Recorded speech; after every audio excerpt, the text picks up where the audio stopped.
Hello aspirants, welcome to Mithilaiz academy, that is MIA। और आज हम इस वीडियो में अपना सेकंड चैप्टर शुरू करने वाले हैं शंकराइज बुक से, that is function of an ecosystem. अपने प्रीवियस वीडियो में हम लोगों ने चैप्टर नंबर 1 खत्म किया था इकोलॉजी शंकराइज बुक से, जिसमें हमने काफ़ी सारे टॉपिक्स देखे थे। हमने अपने प्रीवियस चैप्टर में इकोसिस्टम पढ़ा था, कम्युनिटी पढ़ी थी, पॉपुलेशन पढ़े थे, इंडिविजुअल पढ़ा था। देन हम लोगों ने बायोम्स पढ़े थे, एक्वेटिक इकोसिस्टम्स पढ़े थे, बायोस्फीयर पढ़ा था। तो अगर आप ये अभी पहले वीडियोस देख रहे हैं तो फिर आप पहले उन वीडियोस को देख लीजिए जाके, ताकि आपको बेटर अंडरस्टैंडिंग मिले। तो चलिए इसी के साथ हम लोग अपना चैप्टर नंबर 2 शुरू करते हैं।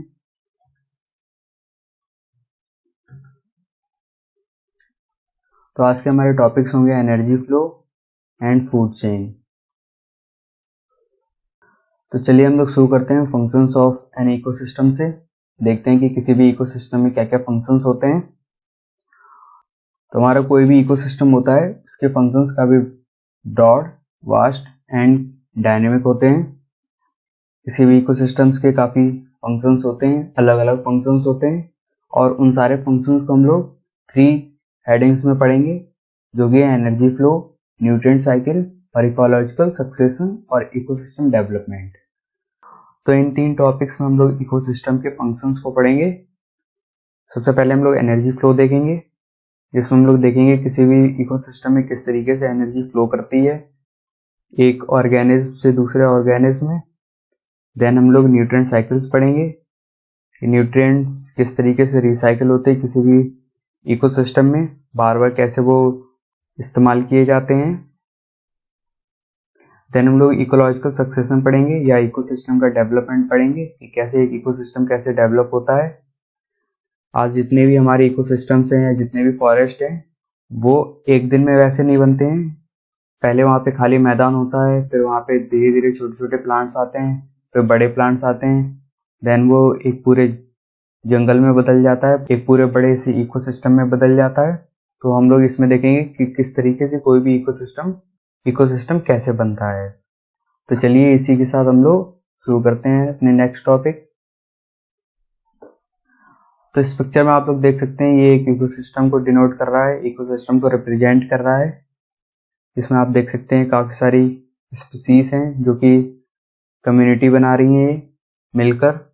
यहाँ पे एलिफेंट है, राइनोसॉर्स है, लायन है, जेब्रा है, जिराफ है, विल्डरबीस्ट है। तो ये सारे हमारे स्पीसीज हैं जो भी किसी भी इकोसिस्टम में रहते हैं और जो एक कम्युनिटी को बनाते हैं।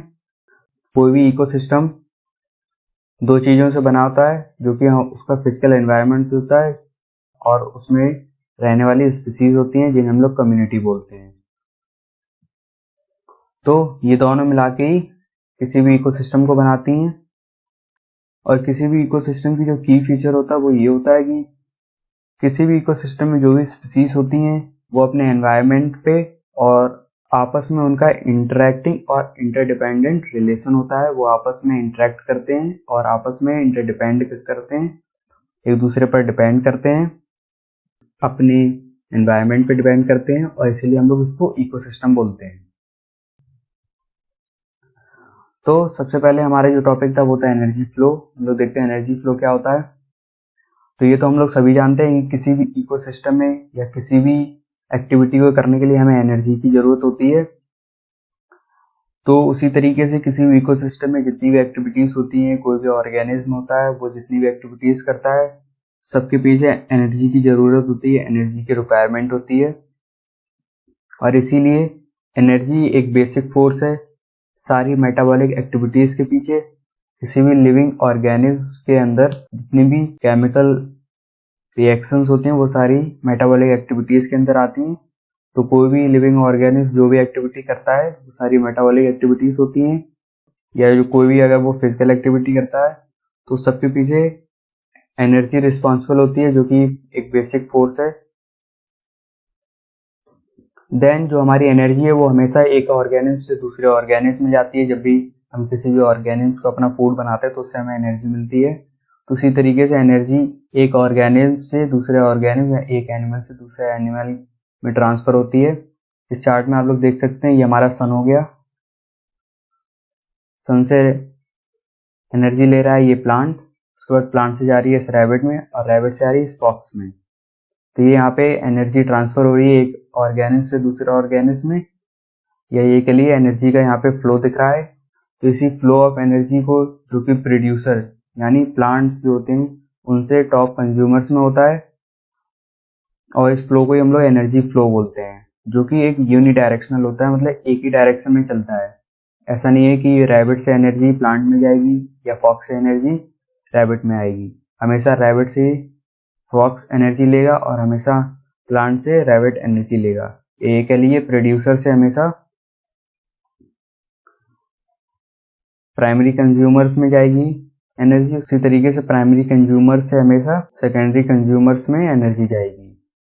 तो इस तरीके से हमारा एनर्जी का फ्लो चलता है, जो कि यूनिडायरेक्शनल होता है। एनर्जी के फ्लो को समझने के लिए या इकोसिस्टम को समझने के लिए हमें ट्रॉपिक लेवल इंटरेक्शन को समझना काफी जरूरी होता है। हमें देखना होता है कि ट्रॉपिक लेवल इंटरेक्शन क्या होता है, अगर हमें एनर्जी फ्लो का अच्छे से आइडिया चाहिए किसी भी इकोसिस्टम में। तो इसी के साथ हम लोग अब अपना next topic that is tropic level interaction पढ़ते हैं। बट ट्रॉपिक लेवल इंटरेक्शन पढ़ने से पहले यहाँ पे हम लोग एक कॉन्सेप्ट समझ लेते हैं, जो कि 10% रूल होता है। वो क्या होता है? तो वो इस तरीके से वर्क करता है, जो भी हमारा सन होता है, सन से जो हमारी प्लांट में एनर्जी जाती है वो 1% में से एब्जॉर्ब होती है। बेसिकली क्या होता है कि जो सन की जितनी भी रेडिएशन होती है, जो भी सन की एनर्जी होती है, वो उसका स्पेक्ट्रम काफ़ी वाइड होता है। उसमें अल्ट्रावायलेट रेस आती हैं, रेडियो वेव्स आती हैं, इंफ्रारेड वेव्स आती हैं, विजुअल रेस आती हैं, और भी काफ़ी वेव्स या रेस आती हैं। तो ये हमारी पूरी सन की एनर्जी होती है, जिसका स्पेक्ट्रम काफ़ी वाइड होता है। लेकिन फोटोसिंथेसिस के लिए हमें सिर्फ विजुअल लाइट की ज़रूरत होती है, या ये कह लीजिए कि जितना भी सन की एनर्जी होती है उसका 50% ही फोटोसिंथेसिस करवा सकता है, जिसे हम लोग पार बोलते हैं। उसका मतलब होता है फोटोसिंथेटिकली एक्टिव रेडिएशन। जो फोटोसिंथेसिस करवा सकता है उसे हम लोग पार बोलते हैं, और वो सन की एनर्जी का 50% होता है। लेकिन क्योंकि हमारी जो अर्थ है उसमें हर जगह पेड़ नहीं है, तो इसलिए जितनी भी हमारी अर्थ पे सन की एनर्जी पड़ती है या सन की जो रेस पड़ती हैं, उसमें से बहुत कम ही प्लांट एब्जॉर्ब कर पाते हैं। वो अप्रॉक्सीमेटली 1% होता है किसी भी सन की एनर्जी का। इसीलिए जो सन की एनर्जी होती है उसके 100% का सिर्फ 1% ही कोई प्लांट एब्जॉर्ब कर पाता है, और जो 99% होता है वो रिफ्लेक्ट हो जाता है या हीट के तरीके से लॉस हो जाता है। क्योंकि हम सभी जानते हैं कि हमारे शरीर से हीट निकलती है, किसी भी लिविंग ऑर्गेनिज्म से हीट निकलती है, तो वो भी एक एनर्जी होती है, और इसीलिए उसका लॉस हो जाता है। और जो उसके फूड बनाने के लिए जितनी एनर्जी बचती है वो सिर्फ 1% होती है। तो 1% रूल तो सिर्फ सन से और प्रोड्यूसर के बीच में होता है, लेकिन जब प्रोड्यूसर के बाद की बात हम लोग करते हैं तो हमेशा 10% रूल अप्लाई होता है। दैट इज जितनी भी एनर्जी ये प्लांट बनाएगा उसका 10% इसमें जाएगा रैबिट में या प्राइमरी कंज्यूमर में, जिन्हें हम लोग हर्बीवोर्स भी बोलते हैं, और फिर हर्बीवोर से 10% कार्निवोर्स में जाएगा। तो ये हमारा 10% रूल होता है, जो हर आगे बढ़ती हुई लेवल में अप्लाई होता है। 10% इसलिए होता है क्योंकि जितनी भी एनर्जी इस प्लांट ने बनाई होती है उसमें से काफ़ी सारी एनर्जी हीट की तरीके से लॉस हो जाती है, या फीसिस में लॉस्ट हो जाती है, या फिर वो लोग जो एक्टिविटीज़ करते हैं उसमें लॉस हो जाती है। वो खाना खाने के लिए भी जितनी एनर्जी कंज्यूम करते हैं उसमें लॉस हो जाती है। तो अल्टीमेटली उनके पास सिर्फ 10% एनर्जी ही बचती है उनके इस्तेमाल करने के लिए। इसलिए ये हमने 10% रूल भी समझ लिया। अब इसी के साथ हम लोग ट्रॉपिक लेवल इंटरेक्शन आगे पढ़ते हैं। तो ट्रॉपिक लेवल इंटरेक्शन क्या होता है? Trophic level interaction deals with how the members of an ecosystem are connected based on nutritional level. तो एक तरीके से इंटरेक्शन है ट्रॉपिक लेवल का, जो किसी भी इकोसिस्टम के मेंबर से डील करता है, या किसी भी इकोसिस्टम में जो भी एनिमल्स होते हैं, ऑर्गेनिज्म होता है, उनसे डील करता है, और ये देखता है कि वो आपस में किस तरीके से कनेक्टेड है न्यूट्रिशनल नीड्स के बेसिस पर। कहने का मतलब ये है कि वो लोग आपस में फूड किससे लेते हैं और वो अपना फूड किसे बनाते हैं, उनके लिए फूड बनाने के लिए क्या नीड है और किस तरीके से वो एक दूसरे से इंटरेक्ट कर रहे हैं, उसी लेवल्स में जो हम लोग एनिमल्स को रखते हैं तो हम लोग उन्हें ट्रॉपिक लेवल इंटरेक्शंस बोलते हैं। फॉर एग्जाम्पल यहाँ पे हमारा प्रोड्यूसर हो गया, तो प्रोड्यूसर की न्यूट्रिशनल नीड हमारी सोलर एनर्जी हो गया। क्यों? क्योंकि उसे फूड बनाने के लिए सोलर एनर्जी की ज़रूरत है, इसलिए प्रोड्यूसर की नीड कुछ और होगी। जो हमारे हर्बीवोर्स हैं उन्हें फूड बनाने के लिए प्रोड्यूसर्स की नीड होगी, मतलब वो प्रोड्यूसर्स को अपना फूड बनाएंगे तब उन्हें एनर्जी मिलेगी। और जो प्राइमरी कंज्यूमर्स वो हर्बीवोर्स को अपना फूड बनाएंगे, उनके लिए न्यूट्रिशनल नीड्स हर्बीवोर्स से पूरी होंगी। और जो हमारे सेकेंडरी कार्निवोर्स हैं उनकी प्राइमरी कार्निवोर्स से नीड्स पूरी होंगी। इसी तरीके से हमारी ट्रॉपिक लेवल्स बनती हैं। अगर हम ऐसे लेवल्स बना लें और हम लोग किसी भी इकोसिस्टम के मेंबर्स को उसमें रखना चाहें कि कौन सा मेंबर कौन सी लेवल में जाएगा, और अगर हम इन लेवल्स का नाम रख दें, फॉर एग्जांपल ये हमारा प्रोड्यूसर हो गया, ये हमारा हर्बीवोर हो गया, ये हमारा कार्निवोर हो गया, और ये हमारा टॉप कार्निवोर हो गया, तो हम लोग किसी भी इकोसिस्टम के मेंबर्स को इन लेवल्स में रख सकते हैं उनकी न्यूट्रिशनल नीड्स के बेसिस पर। फॉर एग्जांपल प्लांट्स जो हमारे हैं, क्योंकि प्लांट्स को सोलर एनर्जी की ज़रूरत होती है, वो फूड को प्रोड्यूस करते हैं, इसीलिए हम लोग उसको सबसे बेस लेवल पे रखेंगे। देन जो हमारे हर्बीवोर्स हैं जो प्लांट्स पे सर्वाइव करते हैं, जिनकी नीड्स प्लांट से पूरी होती हैं, उन्हें हम लोग नेक्स्ट लेवल पे रखेंगे प्रोड्यूसर से। देन हम लोग कार्निवोर्स रखेंगे जो कि हर्बीवोर्स को अपना फूड बनाते हैं, उनसे अपनी न्यूट्रिशनल नीड्स पूरी करते हैं। देन हमारे टॉप कार्निवोर्स आएंगे। तो इस तरीके से हम लोग किसी भी इकोसिस्टम के मेंबर्स या एनिमल्स को लेवल्स में डिस्क्राइब कर सकते हैं उनकी न्यूट्रिशनल नीड्स के बेसिस पर, और इसी को हम लोग ट्रॉपिक लेवल इंटरेक्शन करते हैं। क्यों? क्योंकि वो लोग यहाँ पे एक दूसरे से इंटरेक्ट कर रहे हैं।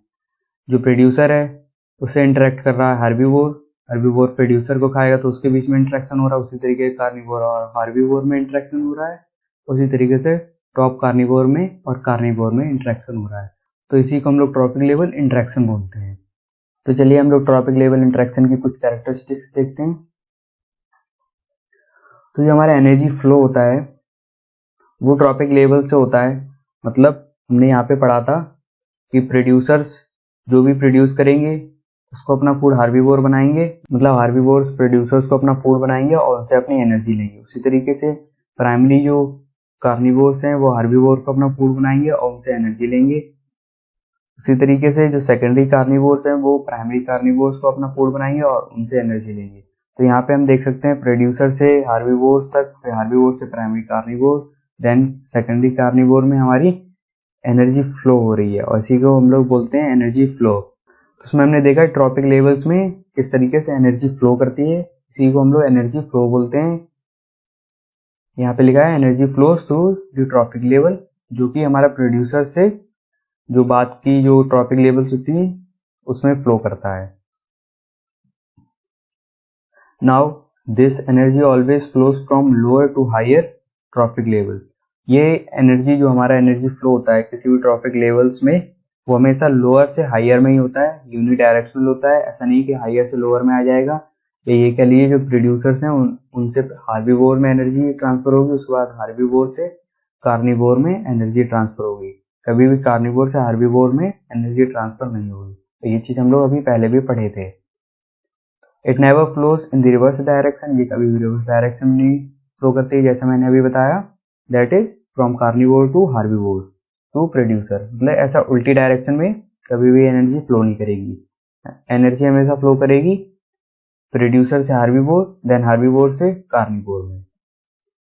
Then there is a loss of some energy in the form of unusual heat at each trophic level, so that energy level decreases from first tropic level upwards.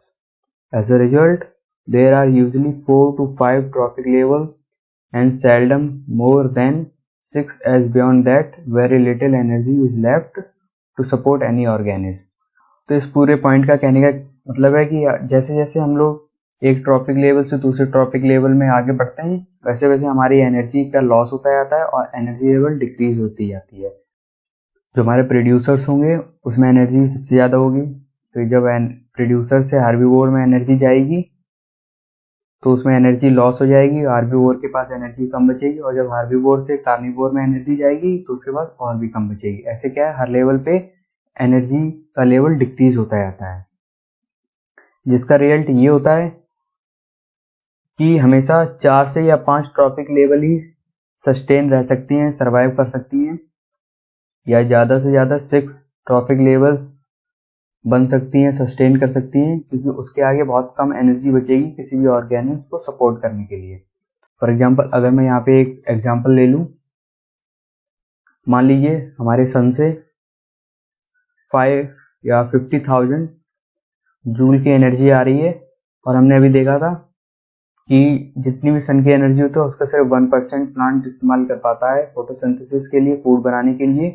तो जब इससे 1% आएगी तो वो सिर्फ 500 जूल बचेगी एनर्जी प्लांट्स के पास में।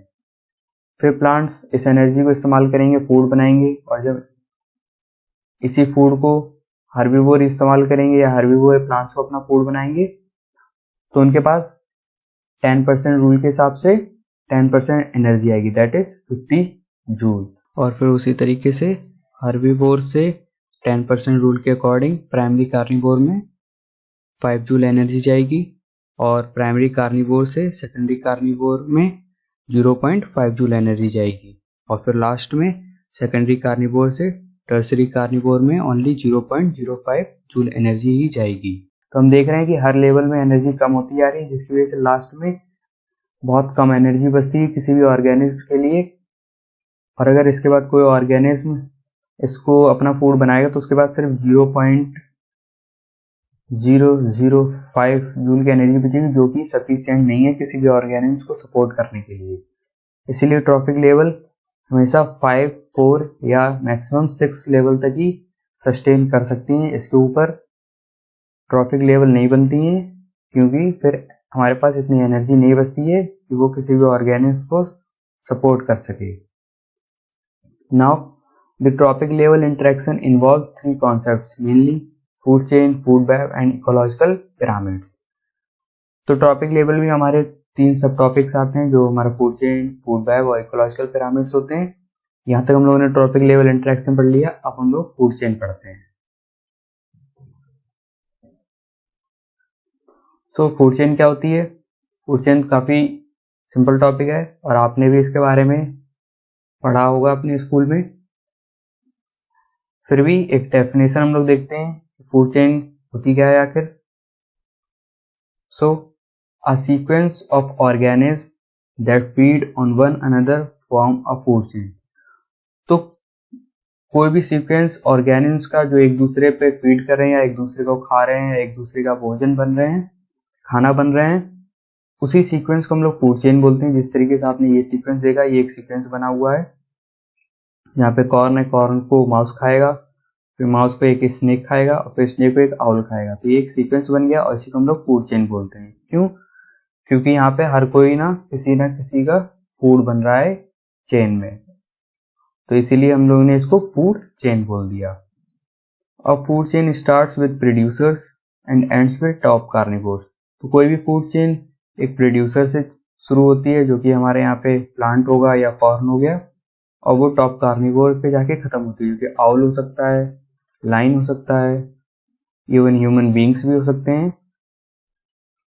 तो ये हमारे कुछ टॉप कार्निवोर्स हैं जहाँ पे कोई भी फूड चेन एंड होती है। ये हम लोगों ने फूड चेन की डेफिनेशन ऑर्गेनिज्म्स के रिस्पेक्ट में देखी थी। अब हम लोग फूड चेन की एक दूसरी डेफिनेशन देखते हैं। वो क्या है? The sequence of eaten and being eaten produces transfer of food energy and it is known as food chain. तो फूड चेन को हम लोग एक वो भी सीक्वेंस बोल सकते हैं जहाँ पे कोई किसी को खाता है या कोई उसको खा लेता है, जिसकी वजह से क्या होता है, हमारी फूड एनर्जी का ट्रांसफर होता है एक ट्रॉपिक लेवल से दूसरी ट्रॉपिक लेवल में, और इसी सीक्वेंस को हम लोग फूड चेन बोलते हैं। फॉर एग्जाम्पल अगर हम लोग यहाँ पर इस सीक्वेंस को ले लें, तो यहाँ पे क्या हो रहा है, कोई किसी को खा रहा है या खुद किसी का खाना बन जा रहा है, और इसमें हो क्या रहा है कि एक लेवल से दूसरी लेवल में एनर्जी का ट्रांसफर हो रहा है, फूड एनर्जी का ट्रांसफर हो रहा है, और इसी सीक्वेंस को हम लोग फूड चेन बोल सकते हैं। फॉर एग्जांपल, जब ये रैट या माउस कॉर्न को खाएगा तो इससे एनर्जी रैट को मिल जाएगी, और फिर जब स्नेक माउस को खाएगा तो माउस से स्नेक को एनर्जी मिल जाएगी, और उसी तरीके से फिर आउल को स्नेक से एनर्जी मिल जाएगी जब आउल स्नेक को खाएगा, अपना फूड बनाएगा। तो इसी सीक्वेंस को हम लोग फूड चेन बोलते हैं, जहाँ पे एनर्जी का या फूड एनर्जी का ट्रांसफर हो रहा हो, या उस सीक्वेंस को हम लोग फूड चेन बोलते हैं जहाँ पे ऑर्गेनिज्म एक चेन में हो, एक सीक्वेंस में हो, और एक दूसरे के ऊपर फीड कर रहे हो, तो उसको हम लोग फूड चेन बोलेंगे, जो कि प्रोड्यूसर से शुरू होता है और कार्निवोर्स में एंड होता है। तो हम लोग ने फूड चेन देख लिया, अब हम लोग आगे चलते हैं। तो ये हमारे कुछ फूड चेन के एग्जांपल्स हैं। ये काफ़ी सिंपल फूड चेन है, जिसमें कॉर्न है, देन रैट है, उसके बाद आउल है। ये हमारी 4 लिंक्ड फूड चेन है, जहाँ पे हमें 4 ऑर्गेनिज्म मिल जाएंगे एक फूड चेन में लिंक्ड होकर। यहाँ पे सबसे पहले कैरेट आती है, कैरेट को रैबिट कहा है, रैबिट को फॉक्स, एंड देन फॉक्स को लाइन। और ये हमारी 5 लिंक्ड फूड चेन होगी, जिसमें ग्रास आएगी, ग्रास को ग्रास हॉपर खाएगा, then frog, then python, and then eagle. तो ये हमारी फूड चेन्स होगी। अब आप ये देखिए, ये यहाँ तक 5 तो हो गई। अब ईगल के बाद में कोई इतनी एनर्जी नहीं बचेगी जो किसी और ऑर्गेनिज्म को सपोर्ट कर सके, और इसीलिए यहाँ पे ये फूड चेन खत्म हो जाएगी, टर्मिनेट हो जाएगी, और यहाँ पे सिर्फ 5 लेवल ऑफ ट्रॉफिक हमें देखने को मिल रही है, और यहाँ पे 4।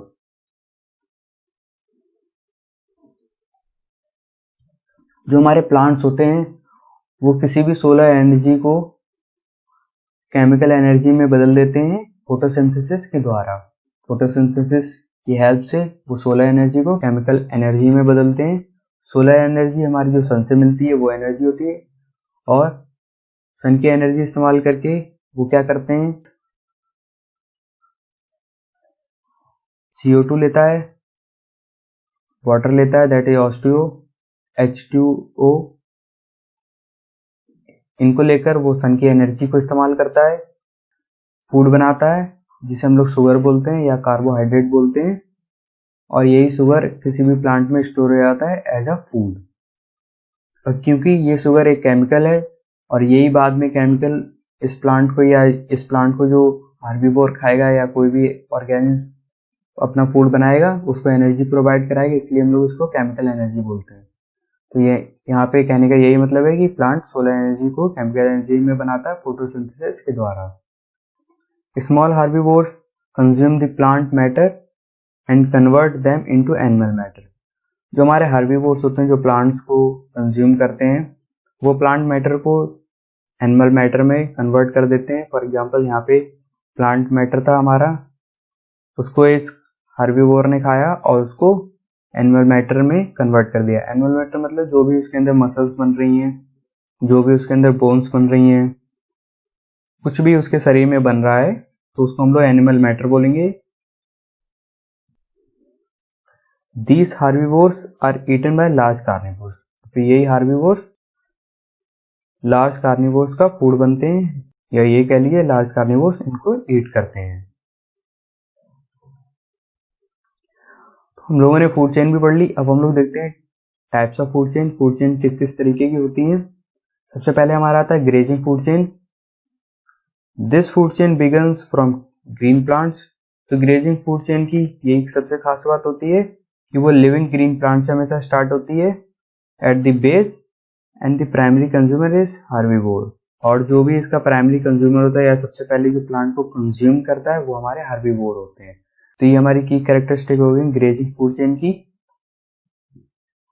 एग्जाम्पल के लिए आप देख सकते हैं टेरेस्ट्रियल इकोसिस्टम में जो हमारे जमीन वाला इकोसिस्टम होता है, उसमें ग्रास होगी सबसे पहले, जो कि हमारी ग्रीन प्लांट होगी, उसको कैटरपिलर खाएगा। Then caterpillar is eaten by lizard and the lizard is eaten by snake। तो ये हमारी एक फूड चेन बन गई grazing food chain terrestrial ecosystem में। और अगर हम लोग एक्वेटिक इकोसिस्टम की बात करें, तो एक्वेटिक इकोसिस्टम में ग्रीन प्लांट्स की जगह पर होता है फाइटोप्लैंक्टन, जो होते हैं ग्रीन प्लांट्स होते हैं माइक्रोस्कोपिक लेवल के। और फाइटोप्लैंक्टन्स सन की एनर्जी इस्तेमाल करके फोटोसिंथेसिस के द्वारा फूड बनाते हैं और उन फाइटोप्लैंक्टन्स को जूप्लैंक्टन्स ईट करते हैं, जो कि एनिमल्स होते हैं, माइक्रोस्कोपिक एनिमल्स। देन जूप्लैंक्टन्स को small fishes, then small fishes को big fishes, and then big fishes को जो टॉप कार्निवोर्स होते हैं किसी भी एक्वेटिक इकोसिस्टम में वो खाते हैं, फॉर एग्जांपल किलर व्हेल या शार्क। तो यहाँ पे ये हमारे एग्जांपल दे रखे हैं। ये हमारा टेरेस्ट्रियल फूड चेन होगी, ग्रेजिंग फूड चेन, और ये हमारी एक्वेटिक इकोसिस्टम में ग्रेजिंग फूड चेन होगी। यहाँ पे पहले प्लांट आया, फिर कैटरपिलर आया, then rat, then snake and then eagle. उसी तरीके से यहाँ पे फाइटोप्लैंक्टन्स आए जो कि फोटोसिंथेसिस से ही फूड बना रहे हैं, और उसके बाद फाइटोप्लैंक्टन्स को जूप्लैंक्टन्स ने खाया। देन कार्निवोर्स आए, small fishes that is, then big fishes, and then top carnivore that is killer whale या शार्क। तो ये हमारी ग्रेजिंग फूड चेन होगी। हमने एग्जांपल भी देख लिए टेरेस्ट्रियल एक्वेटिक इकोसिस्टम में। अच्छा, एक बात होती है कि जो हमारी अर्थ पे जितनी भी ऑक्सीजन है उसका 80% जो ऑक्सीजन है वो हमारी ये फाइटोप्लैंक्टन से ही बनाते हैं। 20% ऑक्सीजन हमारे प्लांट्स बनाते हैं जो कि हमारी जमीन पर होते हैं, लेकिन जो 80% होते हैं वो हमारे फाइटोप्लैंक्टन से ही ऑक्सीजन बनाते हैं जो हमें ओशियंस या सी में मिलते हैं। तो प्लांट्स के साथ साथ हमें फाइटोप्लैंक्टन्स को भी नहीं भूलना चाहिए और ओशियंस को भी हमें कंजर्व करना चाहिए ताकि फाइटोप्लैंक्टन्स भी खतरे में ना पड़े। तो अब हम लोग डेट्राइटस फूड चेन पढ़ते हैं। डेट्राइटस फूड चेन और ग्रेजिंग फूड चेन में जो सबसे मेन डिफरेंस ये होता है कि जो ग्रेजिंग फूड चेन होती है उसमें living green plant basic level पर होता है, लिविंग होना चाहिए, साथ साथ में ग्रीन प्लांट होना चाहिए शुरुआत में या स्टार्ट पर। उसी तरीके से जो डेट्राइटस फूड चेन होती है हमारी उसमें 2 कैरेक्टरिस्टिक्स होती हैं, that is dead and organic matter.